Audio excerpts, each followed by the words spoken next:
Bueno chicos, vamos a continuar con el disyuntor diferencial. Bien, primero comenzamos en cómo funciona. Creo que no me queda ninguna diapositiva antes. A ver. Sí, una antes. Disyuntor diferencial. ¿Para qué sirve? El disyuntor diferencial, a diferencia de las llaves termomagnéticas, o sea, los interruptores termomagnéticos, a mí me va a servir para proteger personas. La llave termomagnética no sirve para proteger personas, sirve para proteger circuitos. ¿Se entiende? ¿Por qué? Porque una llave termomagnética, nosotros por ejemplo la teníamos en 10 amperes, si le ponemos 11 amperes, esa llave tiene que abrir el circuito, no importa que no sea una gran corriente con respecto a lo que estaba queriendo ser protegido, pero sobrepasa el límite que yo le puse. ¿Se entiende? Nada tiene que ver por las personas, porque por ejemplo, si la llave es de 50 amperes, por ejemplo, que le estén pasando 50 amperes a una persona que el mamá la esté calcinando, imagínense, eso es una barbaridad. Entonces, y la llave con 40 no se va a mosquear, no va a pasar nada, ¿se entiende? Entonces no es que me está protegiendo a la persona, me está protegiendo el circuito. Yo la llave la pongo por un cortocircuito o por un exceso de corriente, ¿se entiende? O sea, una sobrecorriente. A diferencia del disyuntor diferencial, este sí me protege personas, ¿bien? ¿Por qué? Porque se fija la fuga que puede haber y actúa en función a miliamperes, ¿se entiende? Este disyuntor lo que hace, ya lo vamos a ver bien en detalle, pero es que si la corriente tiene una diferencia de 1000 amperes, o sea que hay 1000 amperes que se están yendo por otro lado, este disyuntor abre el circuito. ¿Se entiende? Acá dejo los tres símbolos. Se pueden encontrar de muchas maneras, pero mayormente todos tienen la misma característica. Primero, esto, que es lo que me indica que es un disyuntor diferencial. Bien, es una indicación como de un toroide. ¿Por qué? Porque vamos a ver que el disyuntor diferencial obviamente tiene un toroide. Esto vuelven a ser, por ejemplo, es un monofásico. Monofásico significa que tiene una fase y un neutro. Este es tetrapolar, bien, mayormente son las tres fases, RST más el neutro, bien.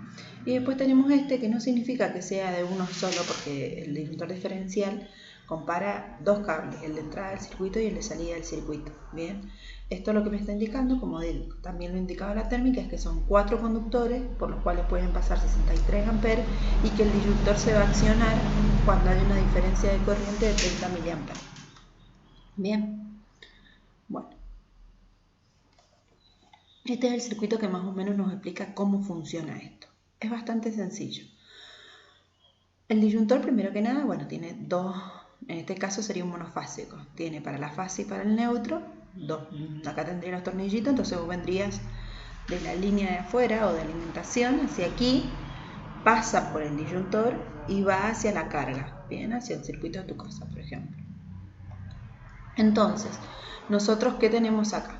Tenemos la corriente que va a entrar hacia aquí, viene por esto, por este conductor marrón, está en la bobina que atraviesa este toroide y sale hacia la carga. Y de vuelta pasa lo mismo. ¿En qué se basa? En esto principalmente. A ver si lo podemos... Ay, no se puede agrandar esto. ¿En qué se basa? En esta premisa. Que la I de la fase tiene que ser igual a la I de neutro. O sea que lo que nosotros tenemos que tener presente es que toda la corriente que va a entrar al circuito tiene que ser la misma que sale. ¿Y cómo funciona esto? Bueno, como nosotros sabemos, la corriente genera un campo magnético cuando pasa a través de un conductor. Ese campo magnético está bien guiado, por decirlo de alguna manera, o bien conducido por medio de este toroide. El toroide es un núcleo ferromagnético, que lo deben estar viendo en electrotecnia 2, que tiene forma circular. Bien. Entonces acá produce un campo. El tema es que cuando la corriente retorna, se me produce, como bien indica acá, un flujo magnético inverso. Y si son iguales, o sea que no hay ninguna pérdida, que no se ha ido corriente por ningún lado, toda la que ha entrado ha salido, estos dos se anulan y es cero. ¿Se entiende? Ahora, ¿qué pasa cuando se me van un par de miliamperímetros? Este no es igual a este, entonces ¿qué empieza a haber acá? Una variación de flujo. Bien, porque aparte esto es alterno. Entonces esa variación de flujo por ley de Lenz-Faraday me dice que aquí en esta bobina se me va a inducir una corriente. Esa corriente se va a este electroimán y este electroimán, al igual que en la llave termomagnética, es solidario con un mecanismo que es totalmente mecánico y hace que el circuito se abra. Bien, que los dos contactos, estos dos, bien, ahí está cerrado, por esto lo que me quiere indicar es que es solidario, haga que estas dos llavecitas, estos dos interruptores se abran, bien, el contacto. Así funciona el diferencial. Bien, el diferencial, vuelvo a repetir, funciona una corriente que produce un campo.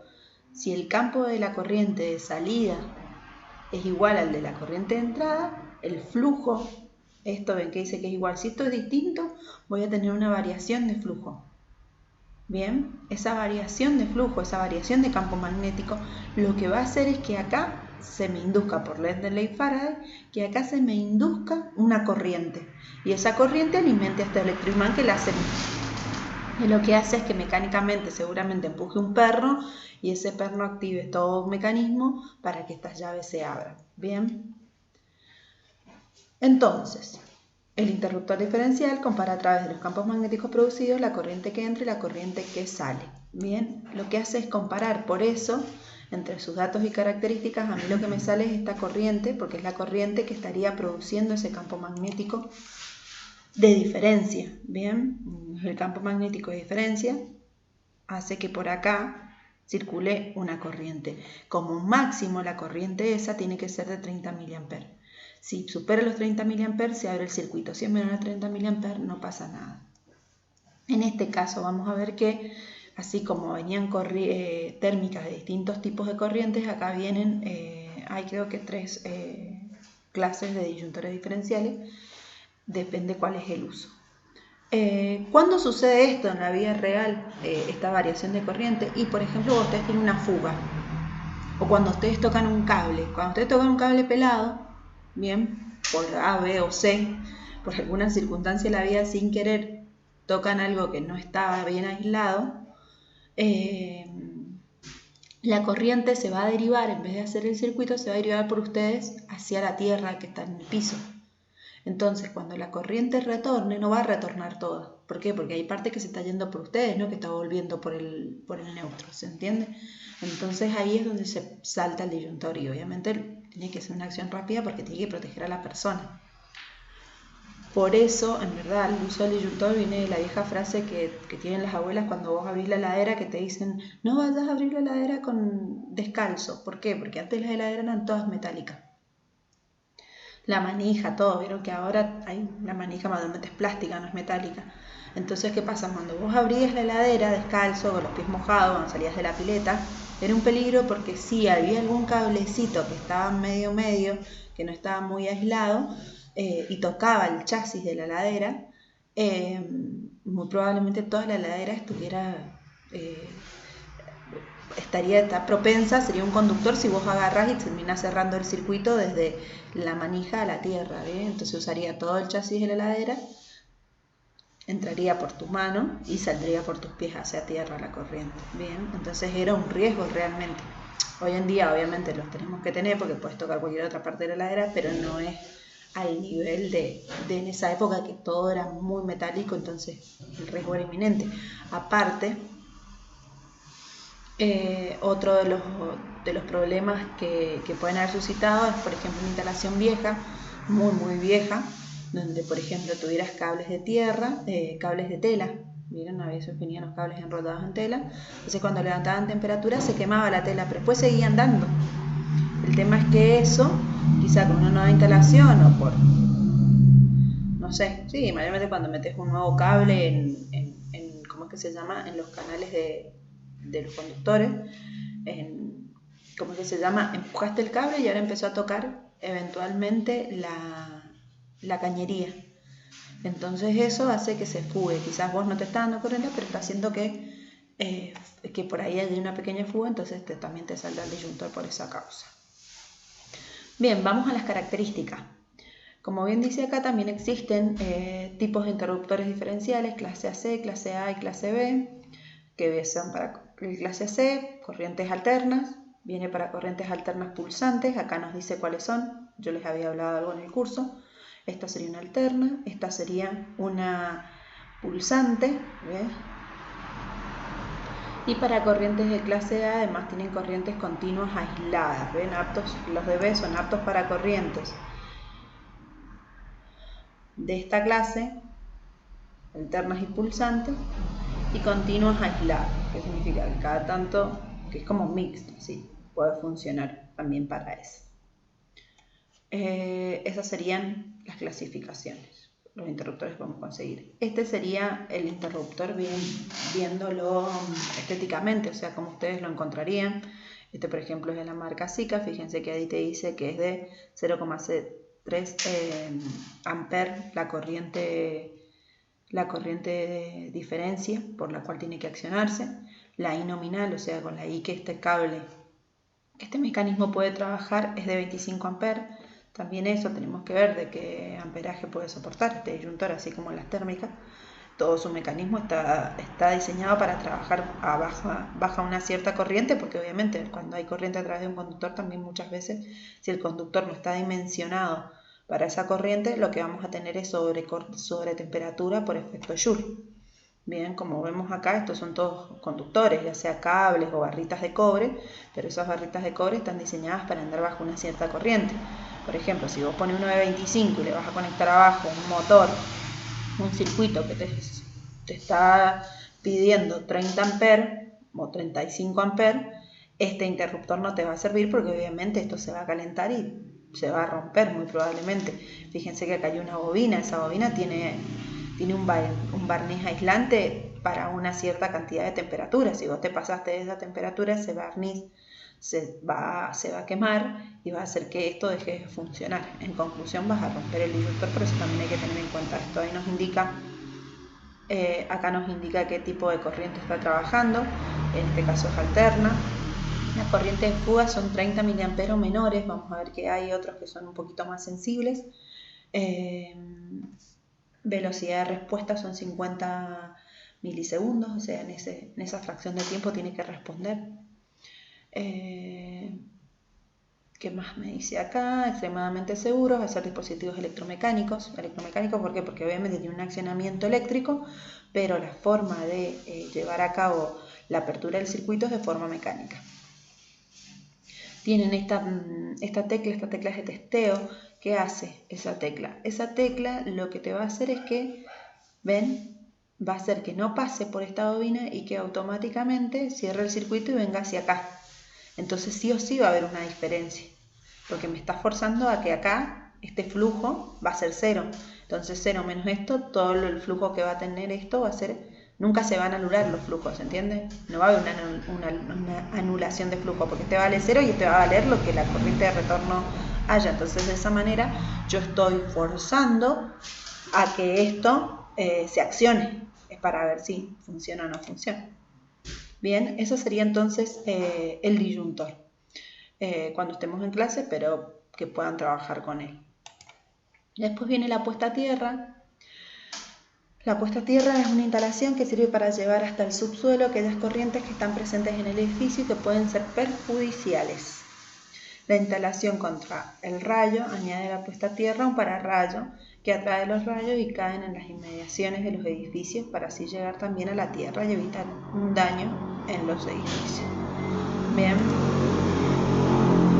¿Para qué sirve la PAT? Como bien dice, es un sistema que me protege la red eléctrica para que no hayan unas sobretensiones, porque como sabemos pueden haber corrientes o cuando un rayo descarga tiene un gran voltaje y eso también me puede afectar la instalación y la PAT trata de llevar todo eso a tierra.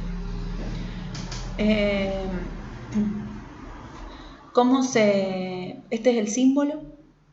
Estos son los colores que mayormente se usan. El azul no tanto, soy sincera. Siempre los he visto en verde o en marrones. Pero bueno, contra este material que quizás encuentren uno azul y sea para eso. Bien, se encuentran todas las cañerías hoy en día eléctricamente, o sea, los distintos entes que regulan las instalaciones, te obligan a que vos tengas una PAT. No puedes avalar una instalación eléctrica, no te dan el ok en la municipalidad hasta que no, obviamente, tenga su puesta a tierra. Entonces todas las casas tienen que tener su puesta a tierra hoy en día. Antes no era necesario, por eso era tan imperioso el pedido de la abuela de que no abras la heladera descalza. Hoy en día sí. Bien, importancia de la puesta a tierra. Eso que yo les decía con respecto a tocar el fíjense acá, el lavarropa o la heladera, ¿qué pasa? Antes, como no tenía puesta a tierra, si había una fuga, la fuga se iba a través tuyo cuando vos tocabas el chasis, se iba a tierra. Hoy en día, cuando hay una fuga, como todo el chasis está conectado por medio de un cable a la puesta a tierra, por eso mayormente todos los electrodomésticos que compramos tienen 3 patitas, ¿bien? Neutro, fácil, puesta a tierra. Entonces no se va por vos, porque obviamente vos sos una resistencia muy alta con respecto a la del cable, entonces la corriente prefiere irse por el conductor que lo lleva a la tierra, no por vos. Ahora, cuando no tenía ninguna opción, obviamente vos eras la mejor opción para retornar a tierra, que eres un potencial más bajo. Bien, entonces ahí es donde está, esto sería el por qué ponemos la puesta a tierra para proteger. Bien, y cuando la corriente, y acá también viene el por qué el disyuntor nos protege de la fuga, porque muchas veces vos no te está pasando nada, pero hay corriente que se está yendo por la puesta a tierra y no está hecho para eso, en verdad. No está hecho para que se vaya, está hecho para que se vaya, pero muy poquita corriente, no una gran corriente y que vos lo detectes, obviamente. Estos son 3 distintos sistemas de cómo se conectan. En este caso, por ejemplo, es un sistema TT, es el que mayormente estamos usando, que tiene una puesta a tierra, ustedes serían la carga y esto sería el transformador de la esquina, por decirlo de alguna manera. Este sistema te dice que el transformador tiene su propia puesta a tierra y vos tenés la tuya, bien, en tu casa. Ese es, creo yo, el más usado. Después tenés este que no tiene puesta a tierra, sino que la puesta a tierra viene directamente del trafo, o sea, no hay una jabalina en tu casa, sino que la jabalina está en el trafo principal y vos te conectás a esa jabalina. Bien, ese es un sistema tierra neutra. Después ustedes leen en detalle la diapositiva que se las voy a dejar adjunta. Y por último, bueno, tenemos esta que ni siquiera está conectada al trafo, que está solamente vos, o sea, el trafo es trifásico, está solamente vos, la carga, por decirlo de alguna manera, está conectada a la tierra. Bien, esos serían los 3 sistemas principales. Hay más variantes de cada uno, he visto más variantes, pero más o menos para que ustedes tengan idea de qué se trata o cuando hablamos de un sistema puesta a tierra tipo TT, tipo TN o tipo IT. Bien, entonces repetimos, tipo TT es que el trafo tenga su puesta a tierra y vos tengas la tuya en una jabalina en tu casa, que el trafo tenga solo la puesta a tierra y mande un cable puesta a tierra y vos te conectes a eso, bien, lo cual no es lo que pasa en el hogar, sí quizás en la industria quizás se haga una sola malla puesta a tierra y después todas las cargas vayan a esa puesta a tierra, en ese caso sería un sistema TN, y si no, que solo la carga tenga la puesta a tierra y nada tenga que ver con el trafo. Bien, esos serían los 3. Y bueno, acá terminaríamos protecciones, las más conocidas, las más destacadas. Ya vamos a ver ahora cuando veamos la parte de industria en el tema que sigue, que también hay otro tipo de protecciones más específicas, por ejemplo el guardamotor para los motores, pero bueno, eso ya va a ser tema para tratar en el siguiente trabajo.